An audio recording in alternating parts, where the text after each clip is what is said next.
Question number 20. The probability that a student will pass the final examination in both English and Hindi is 0.5 and the probability of passing neither is 0.1 if the probability of passing the English examination is 0.75. What is the probability of passing the Hindi examination. एक student के exam pass करने की probability दे रखी है जो English और हिंदी दोनों exam को पास करता है, उसकी प्रोबेबिलिटी 0.5 है और किसी भी एग्ज़ाम को ना पास करने की प्रोबेबिलिटी हमें दे रखी है 0.1। तो हिंदी एग्ज़ामिनेशन को पास करने की प्रोबेबिलिटी क्या होगी ये हमें बतानी है। तो यहाँ पर हिंदी और इंग्लिश एग्ज़ामिनेशन से रिलेटेड बात चल रही है, तो इंग्लिश को हम ई से डेनोट करेंगे और हिंदी के इवेंट को एच से डेनोट करेंगे। तो सबसे पहले हमें बोथ एग्ज़ामिनेशन दे रखे हैं इंग्लिश एंड हिंदी, तो मतलब इंग्लिश और हिंदी का इंटरसेक्शन दे रखा है 0.5। तो यहाँ पर लिखेंगे probability of E intersection H is equal to 0.5। Probability of passing neither is 0.1। Neither मतलब प्रोबेबिलिटी ऑफ ई डैश और साथ में इंटरसेक्शन एच डैश ये दे रखा है 0.1। दोनों को ना पास करने की कंबाइंड है तो इंटरसेक्शन हो गया। तो यहाँ पर दे रखा है ना पास करने की probability E dash intersection H dash दे रखा है 0.1। उसके बाद दे रखा है इंग्लिश के पास करने की प्रोबेबिलिटी दे रखी है 0.75। तो probability of E is equal to 0.75। हमें probability of H examination find करनी है। अब यहाँ पे हमें इंटरसेक्शन दे रखा है, अगर हमें यूनियन मिल जाए इंग्लिश और हिंदी एग्ज़ामिनेशन का यूनियन मिल जाए तो इजीली आंसर हम फाइंड कर सकते हैं। वो मिलेगा यहाँ से, ये यहाँ से। ओके, देखो probability of E dash intersection H dash is equal to दे रखा है 0.1। अब यहाँ पे यूज़ करेंगे हम De Morgan law. De Morgan law कहता है probability of E union H complete का डैश इज इक्वल टू हो जाएगा 0.1। दोनों के ऊपर डैश था, बाहर डैश लेकर आएंगे तो इंटरसेक्शन का हो जाता है यूनियन। तो ये होता है डी मॉर्गन लॉ से। तो probability of E union H dash आ गई 0.1। अब probability of E union H निकालना है हमें, तो ये हो जाएगा 1 minus probability of E union H का डैश। ये 0.1 यूनियन के ना होने की, ये 0.1 यूनियन के ना होने की प्रोबेबिलिटी है। तो होने की निकालने के लिए 1 में से सब्ट्रैक्ट कर देंगे, तो ये हो जाएगी 1 माइनस 0.1 इज इक्वल टू 0.9। अब आगे सॉल्व करेंगे। Probability of English union Hindi is equal to probability of English plus probability of Hindi minus probability of E intersection H। Now put the values। तो E union H है 0.9 is equal to probability of English है 0.75। probability of Hindi हमें find करनी है minus E intersection H है 0.5। इनसे सभी terms को इस तरफ, इन सभी टर्म्स को इस तरफ लेकर आएंगे, मतलब शिफ्ट कर देंगे, तो ये हो जाएगा 0.9। ये प्लस था यहाँ के माइनस 0.75 और ये माइनस था यहाँ के plus 0.5 is equal to probability of H. अब इसे सिंप्लीफाई करेंगे। 0.9 प्लस 0.5 इज़ 1.4 माइनस करेंगे 0.75, तो प्रोबेबिलिटी ऑफ हिंदी आ गई 0.65। This is your answer. जो भी डाटा दे रखा है उसकी हेल्प से देखते हैं क्या कुछ और फाइंड कर सकते हैं। जो भी हमें फॉर्मूला में, इस फॉर्मूला में रिक्वायर्ड हो, इंटरसेक्शन दे रखा था, ई दे रखा था, एच नहीं था और यूनियन मिसिंग था। तो इन टर्म्स की हेल्प से, किन की हेल्प से, इन टर्म्स की हेल्प से हमने क्या फाइंड किया, यूनियन फाइंड किया डी मॉर्गन लॉ लगा के। फिर हमने probability of Hindi examination find कर लिया जो है 0.65। Question number 21. In a class of 60 students, 30 opted for NCC, 32 opted for NSS and 24 opted for both NCC and NSS. If one of these students is selected at random, find the probability that एक class के अंदर 60 students हैं, उसमें से 30 student NCC के लिए select हैं, 32 NSS के लिए सिलेक्ट हैं और 24 स्टूडेंट वो एनसीसी और एनएसएस दोनों के लिए हैं। इनमें से कोई भी एक स्टूडेंट सिलेक्ट किया जाएगा रैंडमली।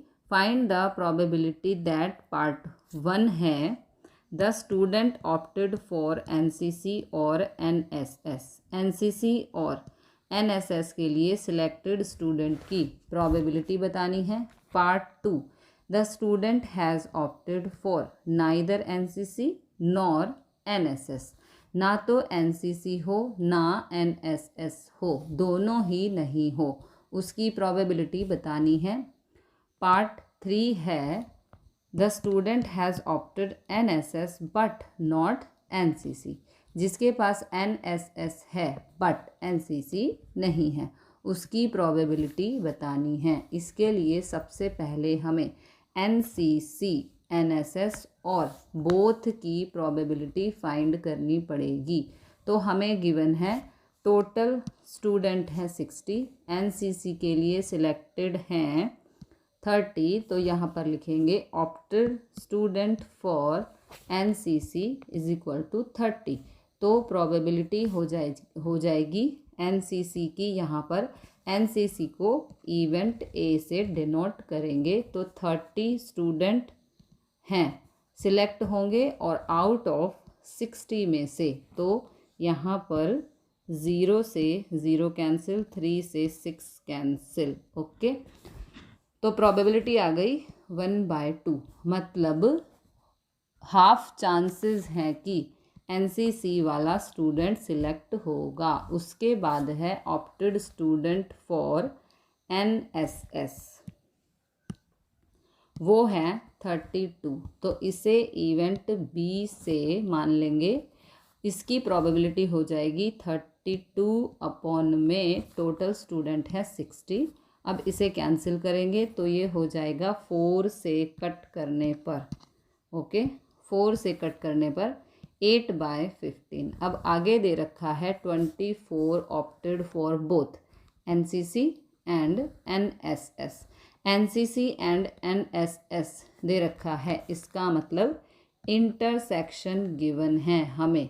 तो यहाँ पे और हमें गिवन है P of A intersection B is equal to student है 24 अपॉन में टोटल हैं 60। तो कैंसिल करने पर आएगा 12 से कट करने पर आएगा 2/5। ओके, तो 2/5 प्रोबेबिलिटी आ गई। तो पार्ट ए आ गया, पार्ट प्रोबेबिलिटी ऑफ बी आ गया, इंटरसेक्शन आ गया। अब सॉल्व करते हैं पार्ट 1। तो पार्ट 1 क्या है, the student opted for NCC और एनएसएस, मतलब probability of A union B हमें फाइंड करनी है और आया है तो यूनियन फाइंड करना है। तो फॉर्मूला अप्लाई करेंगे, probability of A plus probability of B minus probability of A intersection B. Now put the values. Probability of A है 1/2, पी ऑफ बी है 8/15 माइनस इंटरसेक्शन है 2/5। इसे सिंप्लीफाई करेंगे, इनका एलसीएम आएगा 30, तो 2 15 ज़ा, तो 1 15 ज़ा 15, 15 2 ज़ा 30, तो 8 2 ज़ा 16, फिर -12, तो 15 + 16 इज़ 31, 31 - 12 इज़ 19/30, तो 19/30 आ गया probability of A union B. ये आ गया फर्स्ट पार्ट का answer. Now part 2, the student has opted for neither NCC nor NSS. तो मतलब probability of A dash intersection A dash और नाइदर नॉर की बात कर रहा है, तो यहाँ पे निकालना है हमें A dash intersection B dash has opted neither NCC और एनएसएस। ना तो वो एनसीसी के लिए और ना एनएसएस के लिए हो, तो हमें फाइंड करना है probability of A dash intersection B dash. ये इक्वल होता है डी मॉर्गन लॉ लगाएंगे, तो probability of A union B का डैश, इंटरसेक्शन यूनियन में चेंज हो जाएगा, तो ये इक्वल होगा probability of A union B is equal to 1 minus probability of A union B का डैश। तो P of A union B हमें दे रखा है 19/30 is equal to 1 minus probability of A union B का डैश। ओके, हमें इसकी value निकालनी है, तो इसको हम यहाँ पर शिफ्ट कर देंगे। Probability of A union B dash is equal to 1 minus 19/30। इसका एलसीएम लेने पर आएगा 30 minus 19 is 11/30। This is the answer. Now part 3 is